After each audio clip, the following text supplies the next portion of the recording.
Did you know that doctors believed something completely wrong about your blood for over 1,000 years? For 14 centuries, every doctor thought your liver was like a factory, constantly making new blood.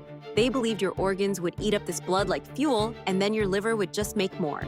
This idea came from an ancient Greek doctor named Galen. But in 1628, William Harvey changed everything. He did something simple but brilliant. He counted how much blood the heart pumps every day. 2,000 gallons. That's enough to fill a small swimming pool.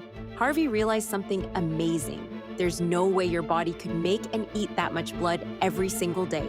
The blood had to be going around and around in circles. He used tight bands called tourniquets to prove blood flows in one direction back to your heart. Other doctors got angry and banned his ideas. They thought he was crazy, but Harvey was right. His discovery led to blood transfusions, heart surgery, and saved millions of lives. Sometimes the biggest breakthroughs come from asking simple questions.